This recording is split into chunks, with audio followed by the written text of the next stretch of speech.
Good morning everyone. ఈరోజు 22 November 2025 Saturday. మీరు చూస్తున్నది హెడ్లైన్స్ టుడే. ముందుగా పంచాంగం.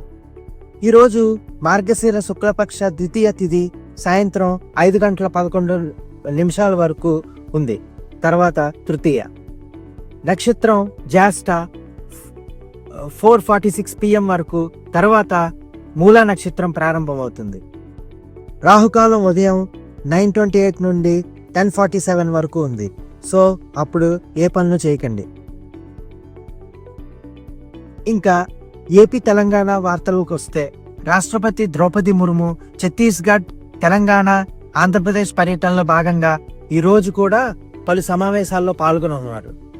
ఆంధ్రప్రదేశ్లో 10 కొత్త ప్రభుత్వ మెడికల్ కాలేజీలను ప్రైవేటీకరణ చేయాలనే నిర్ణయం రాజకీయంగా పెద్ద చర్చకు దారితీస్తోంది. పీపీపీ మోడల్లో నిర్వహణకు అవకాశాలు పరిశీలిస్తున్నారు. ఇక వాతావరణానికి వస్తే, ఏపీ తెలంగాణలో 22 నుండి 24 నవంబర్ వరకు వర్షాలు పడే అవకాశం ఉంది. చలికాలం తీవ్రత కూడా పెరుగుతుందని ఐఎండీ హెచ్చరించింది.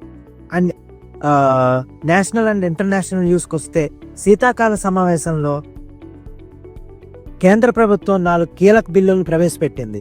Atomic energy bill, higher education bill, securities market code, insurance amendment bill. ఈ బిల్లులు వచ్చే సంవత్సరానికి దేశ వ్యాపార విద్యా వ్యవస్థలను ప్రభావితం చూపే అవకాశం కూడా ఉంది. అంతర్జాతీయంగా తైవాన్, చైనాకు సమీపంలో సైనిక విమానాలు చలనం పెరగడంతో భద్రతా ఉద్రిక్తతలు కొనసాగుతున్నాయి. ఆఫ్ఘనిస్తాన్లో పిల్లలపై ప్రభావం చూపుతున్న తీవ్రమైన హ్యుమానిటేరియన్ సంక్షోభంపై ప్రపంచ దేశాలు ఆందోళన వ్యక్తం చేస్తున్నాయి. అండ్ ఇంకా బిజినెస్ అండ్ ఎకానమీ న్యూస్కి వస్తే, భారత్లో నవంబర్ నెల వ్యాపార వృద్ధి 6 నెలల కనిష్టానికి చేరింది. మ్యానుఫ్యాక్చరింగ్ PMI 9 నెలల కనిష్టానికి చేరుకుంది. దీంతో కంపెనీల నియామకాలు మరియు పెట్టుబడుల్లో జాగ్రత్తగా అడుగులు వేస్తున్నాయి. శీతాకాల సమావేశాల్లో ప్రవేశపెడుతున్న బిల్లులు ఫైనాన్స్, ఇన్సూరెన్స్, స్టాక్ మార్కెట్ రంగాల్లో కీలక మార్పులు తీసుకురావచ్చు.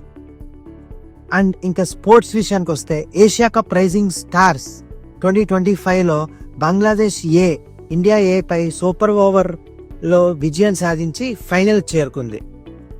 And India versus South Africa రెండో టెస్ట్ ఈరోజు గౌహతిలో ప్రారంభం కానుంది.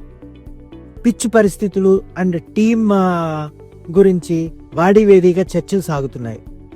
ఇంకా యాషెస్ విషయానికి వస్తే, పర్త్లో మొదటి టెస్ట్ బాగా ఇంట్రెస్టింగ్గా సాగుతోంది. ఇంగ్లాండ్ 172కి ఆల్అౌట్ అయిపోయారు. కానీ సాలిడ్ కంబ్యాక్ ఇచ్చి బెన్ స్టోక్స్ 5 వికెట్స్ తీసి ఆస్ట్రేలియాను 123-9కు నిలిపివేశారు. ఇవి ఈరోజు ఫాస్ట్ న్యూస్ అండ్ హెడ్లైన్స్. మీకు ఇలాంటి అప్డేట్స్ కోసం లైక్ చేయండి, షేర్ చేయండి, నా ఛానల్ సబ్స్క్రైబ్ చేసుకోండి. Keep updated.